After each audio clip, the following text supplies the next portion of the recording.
여러분 안녕하십니까? 이어서 원주에서 전해드립니다. 천연기념물인 원주시 반계리 은행나무의 정확한 수령이 1317년으로 밝혀졌습니다.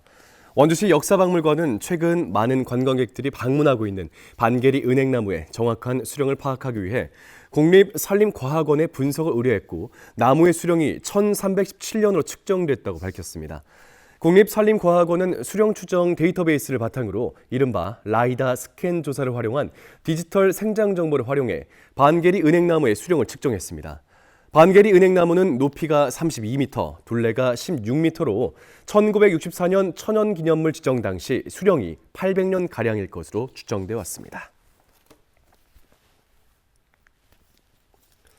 원주시가 출산 가정의 경제적인 부담을 덜어주기 위해 내년부터 최대 50만 원까지 산후조리비를 지원합니다. 원주시의 주민등록을 두고 2025년 1월 1일 이후 출생한 신생아를 원주시에 출생 등록한 산모는 소득과 재산에 상관없이 신청할 수 있습니다. 원주시에 등록된 산후조리원, 운동시설 등에서 사용한 영수증을 원주시 보건소에 제출하면 되겠고 출산 또는 사산한 날로부터 12개월 이내 신청해야 합니다. 대설피의 특별 재난지역으로 지정된 횡성군 안흥면과 둔내면에 대해 2년간 지적 측량 수수료가 감면됩니다. 주택 등 건축물이 파손되거나 유실된 경우 지적 측량 수수료가 모두 면제되고 토지나 하우스 등의 가건물은 50% 감면되고 피해 지역 500여 세대가 이 감면 혜택을 받을 수 있을 전망입니다. 피해 사실 확인서를 발급받아 LX 한국국토정보공사 지적 측량 접수 창구인 횡성군청 토지재산과를 방문하거나 인터넷 전화로도 신청할 수 있습니다. 평창군 대관령면 발왕산에 노약자, 장애인, 임산부 등 보행약자들을 위한 무장의 나눔길이 조성됐습니다. 평창군은 복권기금 녹색자금 5억 원과 군비 3억 원 등 8억 4,800만 원을 투입해 기존 발왕산 숲길과 연결해 정상까지 410m 구간의 무장의 데크길과 쉼터 등을 설치했습니다.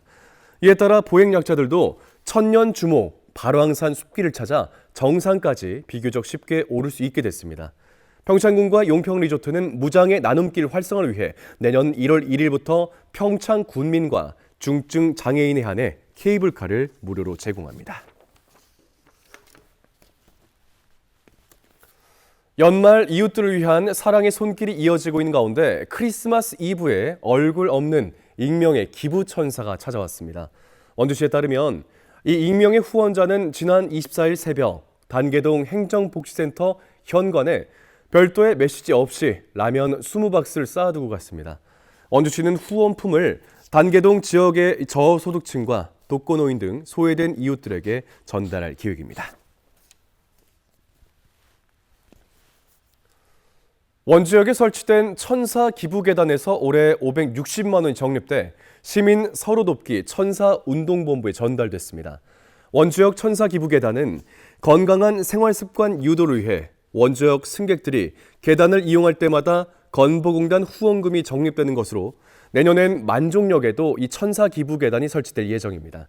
후원금은 차상위 계층 360세대에 월 18만 원씩 생계비로서 지원되고 저소득 위기 가정의 어린이들을 위한 사업비로도 쓰이게 됩니다. 원주 치학교의 다양한 색깔의 빛을 연출하는 야간 경관 개선 사업이 완료됐습니다. 원주시는 치학교 127m 구간에 사업비 2억 4,300만 원을 들여 교량 난간과 측면에 LED 간접 조명과 색상 연출 조명을 설치해 야간에도 원주천을 찾는 시민들에게 안전한 보행 환경을 제공했습니다. 원주시는 2020년 개봉교를 시작으로 2021년엔 원주교, 2022년엔 봉평교와 태학교의 야간 경관 개선 사업을 진행했습니다. 평창군이 내년 1월 1일부터 대중교통비 지원 사업, 일명 K패스를 시행합니다.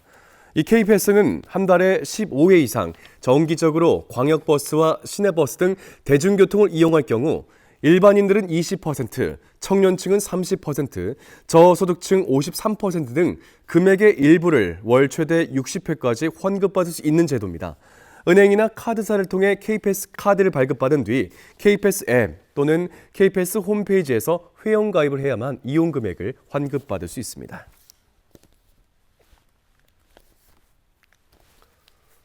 강원도교육청이 도내 고등학교에서 제출한 2025학년도 수능 성적자를 분석한 결과 국어, 영어, 수학 1등급 학생의 비율이 지난해보다 각각 0.2%, 0.5%, 0.1%씩 상승했다고 밝혔습니다.